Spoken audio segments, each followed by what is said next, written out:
आप सभी का स्वागत है स्टडी फॉर एग्ज़ाम की एक और नई वीडियो में, जिसमें हम याद करने वाले हैं संविधान के स्रोत, सोर्सेज ऑफ कॉन्स्टिट्यूशन को हम याद करेंगे। और वो भी कैसे, ट्रिक्स के माध्यम से हम याद करेंगे। जनरली हम जब याद करते हैं तो हम भूल जाते हैं कि कौन सा स्रोत कौन से कंट्री से लिया गया है, लेकिन आज हम इनकी ऐसी ट्रिक लेके आए हैं जो आप एक बार वीडियो देख लेने के बाद कभी नहीं भूलोगे। संविधान के स्रोत के बारे में कि पहला जो हमारे पास है नीति निर्देशक तत्व। नीति निर्देशक तत्व हमारे पास है, इसको इंग्लिश में बोलते हैं directive principles of states policy. Directive principle of state policy. तो इनको हम कौन से कंट्री से लिया गया है, तो देखिए कि नीति निर्देशक तत्व लिए गए हैं आयरलैंड से। आयरलैंड। अब इनको याद कैसे रखेंगे? नीति वर्ड लेंगे हम यहाँ से। नीति आदमी की कैसी होनी चाहिए? एक व्यक्ति की नीति आयरन यानी कि लोहे जैसी कठोर नीति होनी चाहिए। एक आदमी की कठोर नीति से मतलब आदमी को अपने जो भी रूल्स नीति बनाता है उस पर कठोर रहेगा, तभी आदमी आगे बढ़ पाएगा। यानी कि स्ट्रिक्ट रूल्स और रेगुलेशन अगर आदमी के खुद के होंगे तभी वो आगे अच्छे से बढ़ पाएगा। तो इस वर्ड से हमें मतलब है कि नीति और कैसी होनी चाहिए। आयरलैंड के आयर को लेते हैं, आयर को रिलेट करते हैं हम लोहे यानी कि आयरन से। तो हम इसको लिखेंगे कि नीति हमेशा लोहे की तरह होनी चाहिए। नीति हमेशा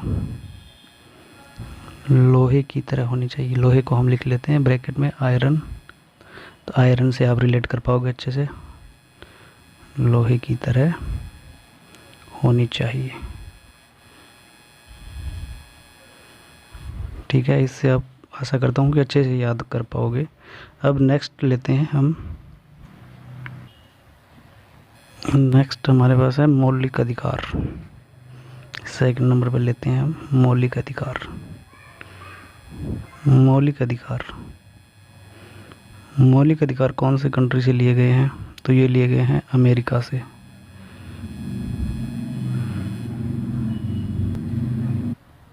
अगर आप इंग्लिश में भी जानना चाहो तो इसको बोलते हैं हम फंडामेंटल राइट्स, और ये अमेरिका से लिए गए हैं। तो इनको याद कैसे रखेंगे? इनको याद रखने के लिए देखिए, एक वर्ड है मोल। मौलिक का हम मोल वर्ड उठाते हैं और अधिकार से अधिक लेते हैं। यानी भी अधिक से अधिक कोई सामान मोल कौन ले सकता है? जिस आदमी के पास ज़्यादा पैसा हो, यानी कि कोई आदमी अमीर होगा यानी कि अमेरिका वर्ड को हम अमीर से रिलेट कर देंगे। तो मौलिक अधिकार कौन से कंट्री से लिए गए? अमेरिका से। तो इसमें ट्रिक हमारी हो जाएगी कि अधिक मोल कोई सामान वस्तु जो भी है अमीर आदमी ही ले सकता है।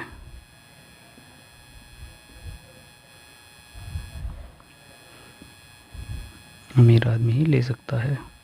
तो हमारे फंडामेंटल राइट्स यानी कि मौलिक अधिकार अमेरिका से लिए गए हैं, और इनको हमने रिलेट किया है मौलिक के मोल। यानी कि मोल अगर अधिक से अधिक कोई वस्तु ले सकता है तो कौन ले सकता है? एक अमीर आदमी ही ले सकता है। तो मौलिक अधिकार अमेरिका से हो गए, ठीक है। आशा करता हूँ ये भी आपको अच्छे से समझ में आया होगा। चलिए अब नेक्स्ट की तरफ बढ़ते हैं हम। नेक्स्ट हम लेते हैं 3 नंबर पे अपना मौलिक कर्तव्य ले लेते हैं। मौलिक कर्तव्य यानी कि fundamental duties, FUNDA duties. Fundamental duties कौन से कंट्री से लिए गए हैं? तो फंडामेंटल ड्यूटीज़ लिए गए हैं रसिया से, यानी रूस से।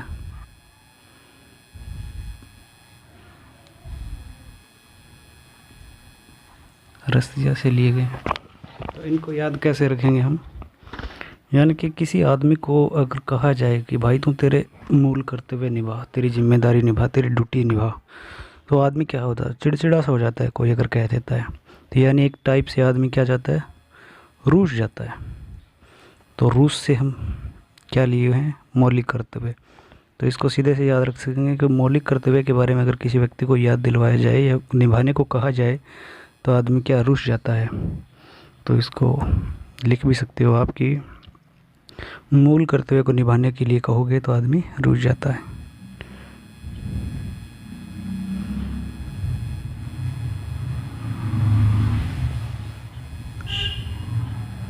कहोगे तो आदमी रूस जाता है।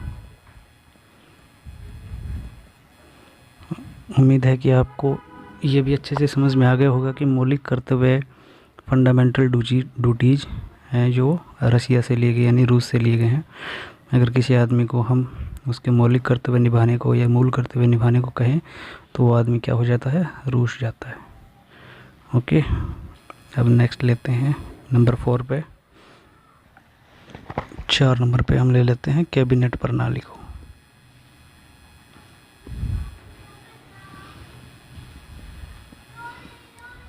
कैबिनेट प्रणाली यानी कि कैबिनेट सिस्टम कौन से कंट्री से लिया गया है, तो ये लिया गया है ब्रिटेन से, यानी कि यूनाइटेड किंगडम।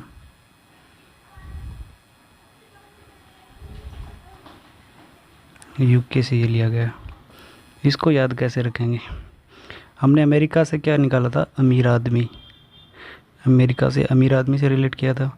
तो कैबिनेट कैबिनेट कैबिनेट और ब्रिटेन, ब्रिटेन से हम निकालेंगे बैठा हुआ आदमी। बैठा हुआ कहाँ रहेगा, कैबिन में ही तो रहता है। ऑफिस में अगर कोई आदमी जाता है तो वो बैठता कहाँ है, अपने कैबिन में। तो कैबिन को हम रिलेट करते हैं बैठे रहने से। कैबिन में कोई आदमी क्या करेगा, बैठा ही तो रहेगा। और बैठे से ब्रिटेन का वर्ड निकाल लेते हैं। तो ऐसी से याद करेंगे हम कि कैबिन में आदमी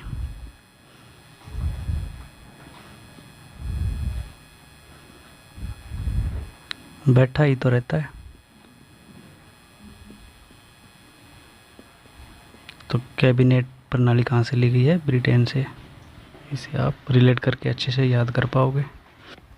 हम ले लेते हैं अब नेक्स्ट नंबर 5 पे, संविधान संशोधन की प्रक्रिया।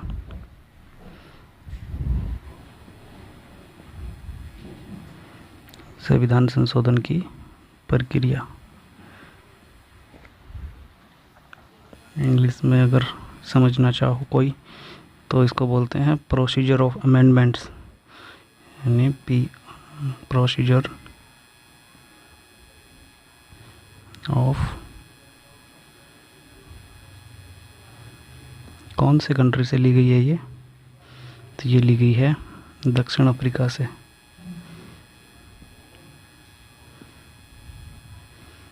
अब देखिए कैसे याद करेंगे।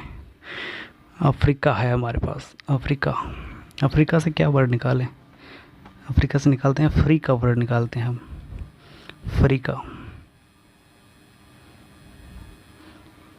फ्री का मतलब कोई पैसे वाली चीज़ हो, उसमें तो कोई चिक चिक ज़्यादा करता ही नहीं है। किसी को अगर कुछ फ्री में मिल जाए तो आदमी क्या ज़्यादा चिक चिक करता है उसमें, और ज़्यादा चाहता है, तो ज़्यादा संतुष्टि नहीं होती फ्री वाली चीज़ों में।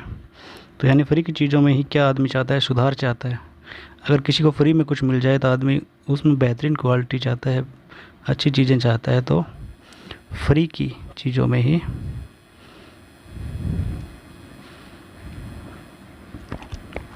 ज़्यादा सुधार चाहिए होता है। सुधार यानी कि अमेंडमेंट।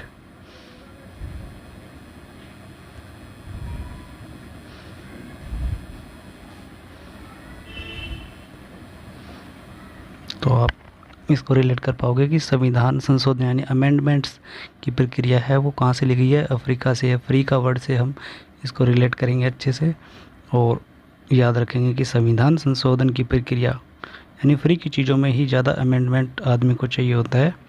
तो फ्री की चीज़ें यानी अफ्रीका से अफ्रीका और अमेंडमेंट यानी संविधान संशोधन की प्रक्रिया अफ्रीका से ली गई है। ओके, अब नेक्स्ट बढ़ते हैं अपने नंबर 6 पे। तो आपको एक पता होगा कि राज्यसभा में 12 सदस्यों को मनोनीत किया जाता है। तो लिख लेते हैं, हम यही ले लेते हैं नेक्स्ट, राज्यसभा के 12 सदस्यों का मनोनयन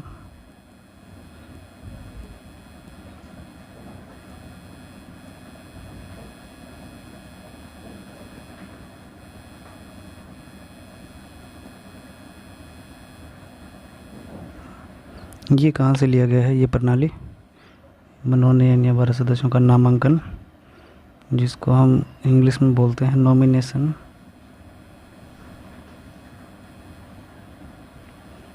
ऑफ 12 मेंबर्स ऑफ राज्यसभा। कौन से कंट्री से लिया गया है ये लिया गया है आयरलैंड से। आयरलैंड से हमने पहले भी पढ़ा था, क्या पढ़ा था, नीति निर्देशक तत्व यानी कि आदमी की नीति कैसी होनी चाहिए, आयरन यानी लोहे की तरह कठोर होना चाहिए। तो ये आयरलैंड वाला वो भी था और एक आयरलैंड से ये भी है। तो इसको याद कैसे रखेंगे, कितने सदस्य, 12 सदस्य। ये 12 सदस्य राज्यसभा के थोड़ी होते हैं, इनको तो बाहर से बुलाया जाता है, बाहर से बुलाया जाता है, यानी कि ये सदस्य बाहर से आए होते हैं, या हम बोल देते हैं ये सदस्य बाहर से आए रे। कहाँ से आए रे, बाहर से आए रे, बाहर से आए, यानी कि राज्यसभा के 12 सदस्यों का मनोनयन बाहर से किया गया है, बाहर से सदस्य बुलाए गए। अलग अलग क्षेत्र के ये लोग होते हैं, कोई कला से होता है, कोई खेल से होता है, कोई फिल्म से, अलग अलग लोगों को इनका मनोनयन किया जाता है। तो ये कहाँ से आए होते हैं, बाहर से आए रे यानी कि आयरलैंड से इनको लिया गया है राज्यसभा के 12 सदस्यों के मनोनयन को, यानी कि nomination of 12 members of Rajya Sabha is taken from Ireland. याद रख पाएंगे आप, बाहर से, राज्यसभा के ये 12 सदस्य बाहर से आए रे यानी कि आयरलैंड से इनको लिया गया है। ये सिस्टम यानी कि ये संविधान का ये स्रोत जो 12 सदस्यों के मनोनयन का है, ये आयरलैंड से लिया गया है। सोर्सेज का अध्ययन कर लिया है कि कौन कौन से देश से लिए गए हैं। एक बार आप फटाफट से इसका रिवीजन कर लीजिए कि नीति निर्देशक तत्व जो हैं वो कौन से देश से लिए गए हैं। तो हमने नीति को रिलेट किया था कैसे उनसे, आयरन जैसी, तो ये कहाँ से लिया गया है, आयरलैंड से। नेक्स्ट है मौलिक अधिकार। मौलिक अधिकार को कैसे रिलेट किया था, मॉल, किसी वस्तु को अधिक कौन ले सकता है, जो आदमी अमीर होगा, तो ये कहाँ से लिया गया है, अमेरिका से। नेक्स्ट है मौलिक कर्तव्य। तो मौलिक कर्तव्य, किसी व्यक्ति को अगर उसके कर्तव्य याद दिलाया जाए तो वो आदमी कैसा चिड़चिड़ा हो जाता है, यानी रूठ सा जाता है। तो ये कहाँ से लिए गए हैं, रूस या रसिया से लिए गए हैं। और कैबिनेट प्रणाली कहाँ से ली गई है, कैबिनेट, केबिन में आदमी कैसे रहता है, बैठा ही रहता है। तो ये बैठने को रिलेट किया हमने ब्रिटेन से।